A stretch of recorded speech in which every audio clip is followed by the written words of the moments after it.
വഖഫ് സ്ഥാപനങ്ങളെ ലക്ഷ്യം വെക്കുന്നതിൽ മോദി സർക്കാരിന്റെ പ്രധാന ആശയം വഖഫ് ഒരു മതപരമായ കാര്യമല്ല, മറിച്ച് സ്വത്ത് നിയന്ത്രണത്തിന്റെ ഒരു ഭാഗം മാത്രമാണ് എന്നതാണ്. ഈ സ്വഭാവം ആകസ്മികമല്ല, ഇത് മനഃപൂർവമായ ഒരു നിയമതന്ത്രമാണ്. പരമ്പരാഗതമായും നിയമപരമായും വഖഫിനെ ഒരു മതസ്ഥാപനമായി അംഗീകരിക്കുകയാണെങ്കിൽ സമീപകാല നിയമനിർമ്മാണ ഇടപെടലുകൾ ഗുരുതരമായ ഭരണഘടനാ തടസ്സങ്ങൾ നേരിടേണ്ടി വരും. ഭരണഘടനയുടെ നിരവധി വ്യവസ്ഥകൾ പ്രകാരം, പ്രത്യേകിച്ച് മതസ്വാതന്ത്ര്യവും മതവിഭാഗങ്ങളുടെ കാര്യങ്ങൾ കൈകാര്യം ചെയ്യുന്നതിൽ സ്വയംഭരണവും ഉറപ്പു നൽകുന്ന ആർട്ടിക്കിൾ 25ഉം 26ഉം പ്രകാരം അവ ചോദ്യം ചെയ്യപ്പെടാൻ സാധ്യതയുണ്ട്. വഖഫ് ഭരണത്തിൽ കെടുകാര്യസ്ഥത ഒഴിവാക്കുന്നതിനുള്ള പരിഷ്കാരങ്ങൾ നടപ്പാക്കാനും ഉത്തരവാദിത്വം ഉറപ്പാക്കാനും ശ്രമിച്ചുകൊണ്ട് മുസ്ലിം സമൂഹത്തിന്റെ താൽപര്യങ്ങൾ സംരക്ഷിക്കുക എന്നതാണ് സർക്കാർ ഉപയോഗിക്കുന്ന മറ്റൊരു ന്യായീകരണം. എന്നിരുന്നാലും ഇത് ഒരു അടിയന്തരവും അടിസ്ഥാനപരമായ ചോദ്യം ഉയർത്തുന്നുണ്ട്. വാചോടപത്തിലും നയത്തിലും സമൂഹത്തെ നിരന്തരം അരികുവൽക്കരിക്കുന്ന ഒരു ഭരണകൂടത്തിൽ നിന്ന് മുസ്ലിം ക്ഷേമത്തിനായുള്ള ഈ ധൃതി പിടിച്ച ആശങ്ക എന്തുകൊണ്ടാണ്? ദുർഭരണവും അധാരിതയുമാണ് യഥാർത്ഥ ആശങ്കകളെങ്കിൽ ഹിന്ദു ക്ഷേത്ര സ്വത്തുക്കൾ കൈകാര്യം ചെയ്യുന്ന രീതികളിലാണ് പരിഷ്കരണത്തിന്റെ വളരെ അടിയന്തരവും വിപുലവുമായ ആവശ്യമുള്ളത്. ഈ സ്ഥാപനങ്ങൾ ട്രില്യൺ കണക്കിന് രൂപയുടെ ആസ്തികൾ കൂട്ടായി കൈകാര്യം ചെയ്യുന്നത് ഏകീകൃതമായ നിയന്ത്രണമോ മേൽനോട്ടമോ ഇല്ലാതെയാണ്. എന്നിട്ടും അവരുടെ വിശാലമായ സാമ്രാജ്യത്തെ നിയന്ത്രിക്കുന്ന ഒരു കേന്ദ്ര നിയമനിർമ്മാണവുമില്ല. പല ക്ഷേത്ര ട്രസ്റ്റുകളിലും സുതാര്യത, ഓഡിറ്റുകൾ അല്ലെങ്കിൽ പൊതുപരിശോധന എന്നിവയുടെ അഭാവം പൊതുസമൂഹത്തിൽ തുറന്നു വയ്ക്കപ്പെട്ട കാര്യമാണ്. ഇതിന് വിപരീതമായി വഖഫ് സ്ഥാപനങ്ങൾ ഇതിനകം തന്നെ ഒരു കേന്ദ്ര നിയമമായ 1995 വഖഫ് ആക്ട് പ്രകാരം നിയന്ത്രിക്കപ്പെടുന്നു. കൂടാതെ സംസ്ഥാന വഖഫ് ബോർഡുകളുടെയും കേന്ദ്ര വഖഫ് കൗൺസിലിന്റെയും മേൽനോട്ടത്തിന് വിധേയവുമാണ്. അതിനാൽ പരിഷ്കരണത്തിന്റെ പേരിൽ സർക്കാർ ഇടപെടുന്നത് ഭരണം മെച്ചപ്പെടുത്തുന്നതിനു വേണ്ടിയല്ല, മറിച്ച് പൊതു താൽപര്യത്തിന്റെ മറവിൽ ന്യൂനപക്ഷ സ്ഥാപനങ്ങളുടെ മേൽ ഭരണകൂടത്തിന്റെ നിയന്ത്രണം കേന്ദ്രീകരിക്കുന്നതിന് വേണ്ടിയാണ്. ഇവിടെ പ്രധാനമായും ഉയർന്നു വരുന്നത് രണ്ട് ചോദ്യങ്ങളാണ്. വഖഫ് ഒരു മതപരമായ കാര്യമല്ലെന്ന സർക്കാരിന്റെ അവകാശവാദം നിലനിൽക്കുമോ? രണ്ടാമതായി, കൂടുതൽ അവ്യക്തമായ മതസ്വത്തവകാശ വ്യവസ്ഥകളിൽ സർക്കാരിന്റെ നിഷ്ക്രിയത്വവുമായി താരതമ്യപ്പെടുത്തുമ്പോൾ മുസ്ലിങ്ങളുടെ പ്രയോജനത്തിനായി വഖഫ് ചട്ടങ്ങൾ പരിഷ്കരിക്കുന്നതിനുള്ള പ്രഖ്യാപിത ന്യായീകരണത്തിന് എന്തെങ്കിലും വിശ്വാസ്യതയുണ്ടോ? വഖഫ് ഒരു മതസ്ഥാപനമെന്ന നിലയിൽ മതവുമായി ബന്ധപ്പെട്ടതല്ല, സ്വത്ത് കൈകാര്യവുമായി ബന്ധപ്പെട്ടതാണെന്ന് കേന്ദ്ര സർക്കാർ അടുത്തിടെ നടത്തിയ വാദം ഇസ്ലാമിക നിയമപരവും ദൈവശാസ്ത്രവുപരമായ പാരമ്പര്യത്തിന്റെ അടിസ്ഥാനപരമായ തെറ്റായ വ്യാഖ്യാനത്തെയാണ് പ്രതിനിധീകരിക്കുന്നത്. വഖഫ് ഭരണത്തിൽ നിയമനിർമ്മാണ ഇടപെടലിനെ ന്യായീകരിക്കാൻ പലപ്പോഴും ഉപയോഗിക്കുന്ന ഈ വാദം മുസ്ലിം ജീവിതത്തിൽ വഖഫിന്റെ മതപരമായ ഉദ്ഭവവും നിലനിൽക്കുന്ന ആത്മീയ ധർമ്മവും മനസ്സിലാക്കുന്നതിൽ പരാജയപ്പെടുന്നു. സർക്കാർ പറയുന്നതിൽ നിന്ന് വ്യത്യസ്തമായി വഖഫ് മതേതര സ്വത്തുടമസ്ഥതയുടെ മാത്രം കാര്യമല്ല, മറിച്ച് ഇസ്ലാമിക ജീവകാരുണ്യ ബാധ്യതയുടെ ഒരു ഘടകമാണ്. പവിത്രമായ ദാനം, സമൂഹഭക്തി എന്നിവയുടെ ഒരു ഘടകം. അതിനാൽ ഇത് ഒരു മതപരമായ കാര്യമാണ്. ഹിന്ദു പാരമ്പര്യത്തിൽ ഹിന്ദു ക്ഷേത്രങ്ങളും അവയുടെ സ്വത്തുക്കളും പവിത്രമായ മതസ്ഥാപനങ്ങളായി കണക്കാക്കപ്പെടുന്നത് പോലെ ഇസ്ലാമിക കർമ്മശാസ്ത്രത്തിൽ വഖഫ് എന്നത് മതപരമോ ഭക്തിപരമോ ജീവകാരുണ്യപരമോ ആയ ആവശ്യങ്ങൾക്കായി ജംഗമമോ സ്ഥാവരമോ ആയ സ്വത്ത് സ്ഥിരമായി സമർപ്പിക്കുന്നതിനെയാണ് സൂചിപ്പിക്കുന്നത്. വഖഫിന്റെ ഉദ്ഭവം പ്രവാചകൻ മുഹമ്മദ് നബിയിൽ നിന്നാണ്. അദ്ദേഹം പൊതുജനക്ഷേമത്തിനായി വഖഫ് സ്ഥാപനങ്ങൾ സൃഷ്ടിക്കാൻ തന്റെ അനുയായികളെ പ്രോത്സാഹിപ്പിച്ചതായി റിപ്പോർട്ടുണ്ട്. വഖഫിനെ പിന്തുണച്ച് പലപ്പോഴും ഉദ്ധരിക്കപ്പെടുന്ന അടിസ്ഥാന ഹദീസ് ഇങ്ങനെ പറയുന്നു: ഒരാൾ മരിക്കുമ്പോൾ അവരുടെ എല്ലാ കർമ്മങ്ങളും അവസാനിക്കുന്നു, മൂന്നെണ്ണം ഒഴികെ. എന്നെന്നും നിലനിൽക്കുന്ന ദാനം, പ്രയോജനകരമായ അറിവ്, അല്ലെങ്കിൽ അവർക്ക് വേണ്ടി പ്രാർത്ഥിക്കുന്ന സൽക്കർമ്മിയായ സന്താനം. അങ്ങനെ വഖഫ് ദാതാവിനേക്കാൾ കൂടുതൽ കാലം നിലനിൽക്കുന്ന ഒരു ആത്മീയ പ്രതിബദ്ധതയായി മാറുന്നു. ഇതിനെ മതേതര സ്വത്തായിട്ടല്ല, മറിച്ച് ദൈവിക പ്രചോദനത്തിൽ അധിഷ്ഠിതമായ ഒരു ട്രസ്റ്റ് ആയിട്ടാണ് കാണുന്നത്. വ്യക്തിപരമായ ഉടമസ്ഥതയിൽ നിന്ന് മാറ്റാനാവാത്ത വിധം അന്യവൽക്കരിക്കപ്പെടുന്നു ഇത്. ഒരു വഖഫ് സൃഷ്ടിക്കപ്പെട്ടു കഴിഞ്ഞാൽ സ്ഥാപകൻ എല്ലാ ഉടമസ്ഥാവകാശങ്ങളും ഉപേക്ഷിക്കുകയും സ്വത്ത് ദൈവത്തിൻ്റെതായി കണക്കാക്കുകയും ചെയ്യുന്നു. വഖഫ് രൂപീകരണത്തിനുള്ള പരമ്പരാഗത ആവശ്യകതകളിൽ ഈ ആത്മീയ സ്വഭാവവും പ്രതിഫലിക്കുന്നു. ദൈവത്തിനു വേണ്ടി സ്വത്ത് സമർപ്പിക്കാനുള്ള ഉദ്ദേശ്യം അഥവാ നിയ്യത്ത്, ദാനത്തിന്റെ ശാശ്വത സ്വഭാവം, ഇസ്ലാമിക ധാർമ്മികതയുമായി പൊരുത്തപ്പെടുന്ന ഒരു ലക്ഷ്യത്തിന്റെ നിയോഗം, പ്രധാനമായും വിദ്യാഭ്യാസം, ആരോഗ്യം അല്ലെങ്കിൽ പള്ളികളുടെ പരിപാലനം തുടങ്ങിയ സേവനങ്ങൾക്ക് വഖഫ് ധനസഹായം നൽകാമെങ്കിലും വഖഫ് സൃഷ്ടിക്കുന്ന പ്രവൃത്തി തന്നെ ഒരു മതപരമായ ആചരണമാണ്. ഒരു ക്ഷേത്രം നിർമ്മിക്കുകയോ കൈകാര്യം ചെയ്യുകയോ എന്നത് ഹിന്ദുക്കൾക്ക് ഒരു മതപരമായ പ്രവൃത്തി എന്നതുപോലെ മുസ്ലിങ്ങൾക്ക് ഒരു വഖഫ് നൽകുകയും കൈകാര്യം ചെയ്യുകയും ചെയ്യുന്ന പ്രവൃത്തിയും അങ്ങനെ തന്നെയാണ്. ഹിന്ദു ക്ഷേത്രങ്ങളുമായുള്ള താരതമ്യം പാഠ്യ വിഷയമാണ്. ക്ഷേത്ര സ്വത്തുകൾ അവ ഭൂമിയായാലും ആഭരണങ്ങളായാലും വരുമാനമുണ്ടാക്കുന്ന സ്വത്തുക്കളായാലും ഭരണകൂടം അപൂർവമായി മാത്രമേ വെറും സ്വത്തായി കണക്കാക്കാറുള്ളൂ. അവ ദേവതയിൽ നിക്ഷിപ്തമാണ്. ട്രസ്റ്റികൾ കൈകാര്യം ചെയ്യുന്നു. അവയുടെ മതപരമായ പദവി സ്ഥിരീകരിക്കുന്ന നിയമവ്യവസ്ഥകൾക്ക് കീഴിൽ സംരക്ഷിക്കപ്പെടുന്നു.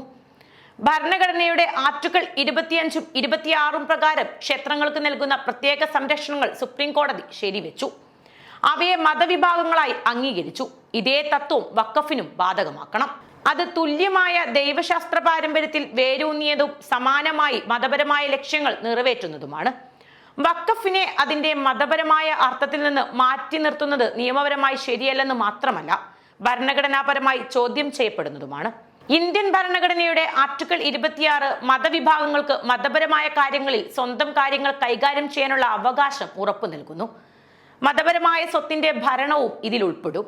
സർദാർ സയ്യിദിന് താഹിർ സൈഫുദ്ദീൻ സാഹിബ് അബി സ്റ്റേറ്റ് ഓഫ് ബോംബെ കേസിൽ വിശ്വാസമായോ ആചാരമായോ ഒരു മതത്തിന്റെ അവിഭാജ്യമായ കാര്യങ്ങൾ ആർട്ടിക്കിൾ 26ന്റെ സംരക്ഷണ പരിധിയിൽ വരുമെന്ന് സുപ്രീം കോടതി ഊന്നി പറഞ്ഞിരുന്നു.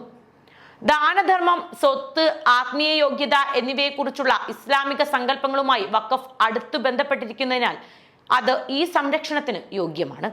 മാത്രമല്ല, വഖഫിനെ വെറും സ്വത്തായി പുനർവർഗീകരിക്കാനുള്ള ശ്രമം വിവേചനപരമായ പെരുമാറ്റത്തിന് വഴി തുറക്കുന്നു. ക്ഷേത്ര ട്രസ്റ്റുകൾക്ക് സമാനമായ മതേതര മാനദണ്ഡങ്ങൾ സർക്കാർ പ്രയോഗിച്ചിട്ടില്ല.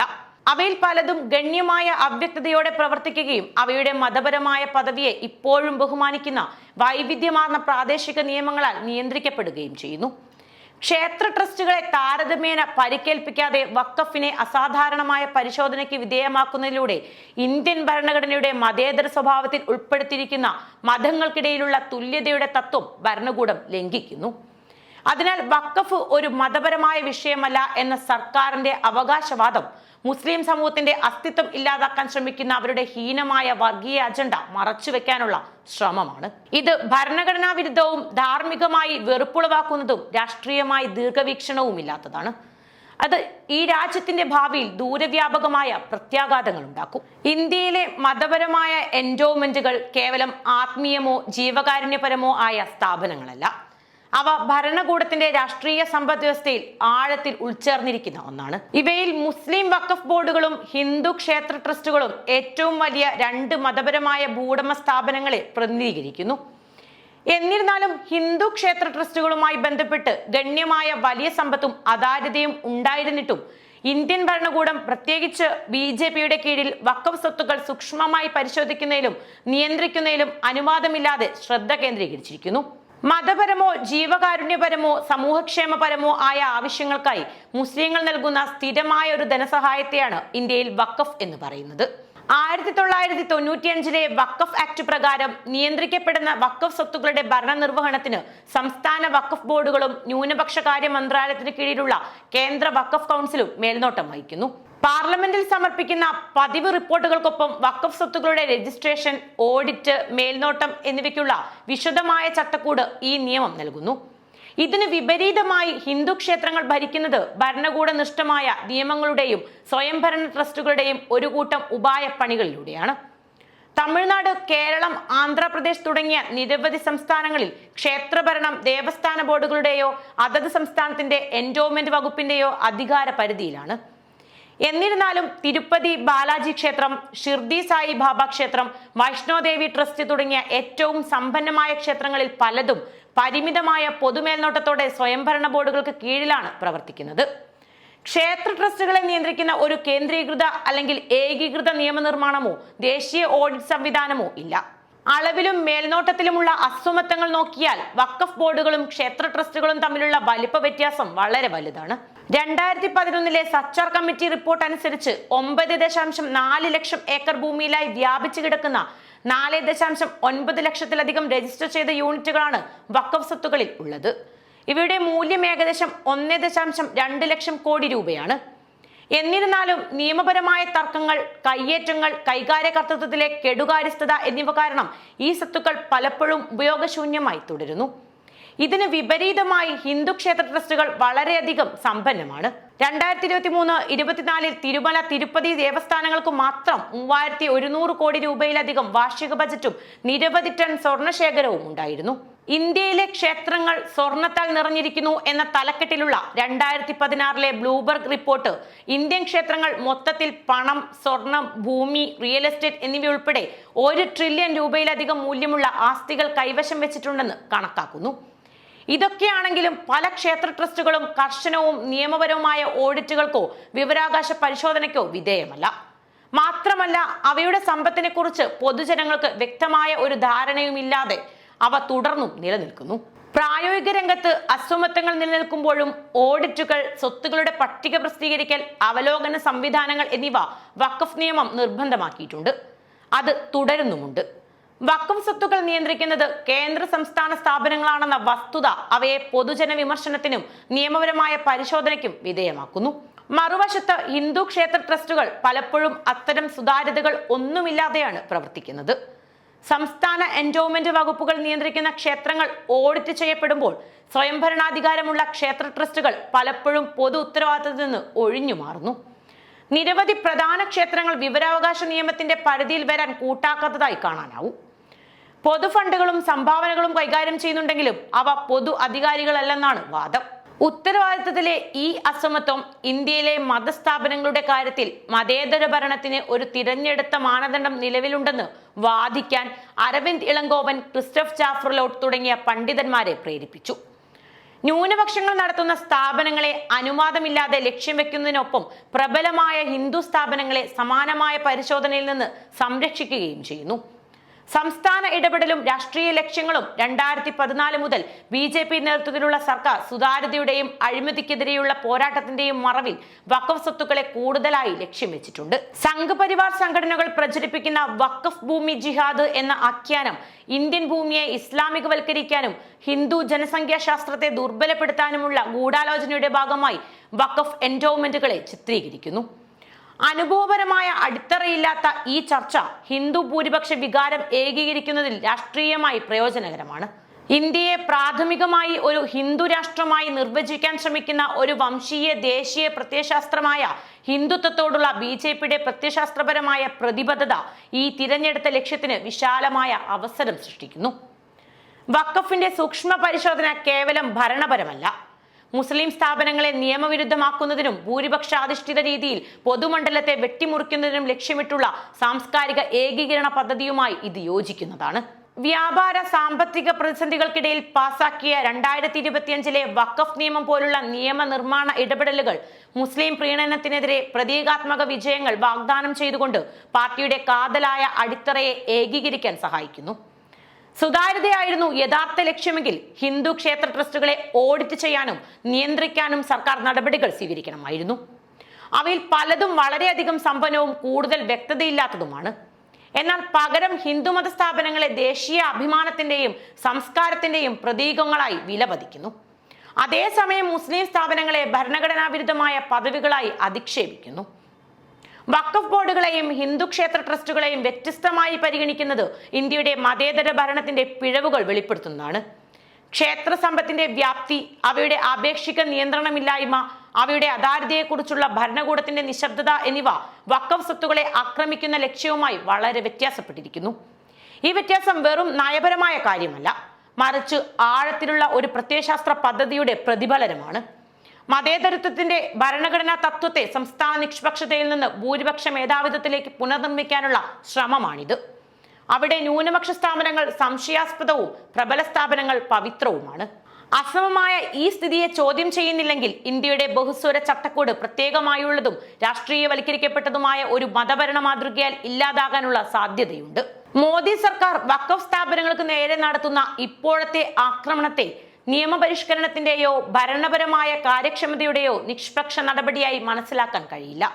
മറിച്ച് സ്വത്ത് നിയന്ത്രണത്തിന്റെയും സ്ഥാപന പരിഷ്കരണത്തിന്റെയും മറവിൽ മുസ്ലിങ്ങളുടെ മതപരമായ ദാനങ്ങളെ നിയമവിരുദ്ധമാക്കാൻ ശ്രമിക്കുന്ന ഹിന്ദുത്വത്തിന്റെ ഭൂരിപക്ഷ യുക്തിയിൽ വേരൂന്നിയ ഒരു ആഴത്തിലുള്ള രാഷ്ട്രീയ പദ്ധതിയാണിത്.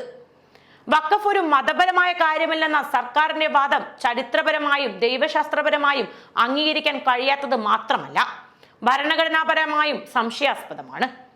ആവർത്തിച്ച് സ്ഥിരീകരിക്കപ്പെട്ടതുപോലെ വഖഫ് ഇസ്ലാമിക ഭക്തിയിലും നിയമശാസ്ത്രത്തിലും ഉൾച്ചേർന്ന ഒരു പവിത്രമായ സ്ഥാപനമാണ്.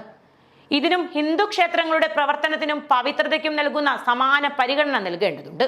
അതിനാൽ വഖഫിന്റെ കൈകാര്യകർത്തൃത്വം ഭരണഘടനയുടെ 25ഉം 26ഉം ആർട്ടിക്കിളുകൾ നൽകുന്ന സംരക്ഷണങ്ങളിൽ പൂർണ്ണമായും ഉൾപ്പെടുന്നു.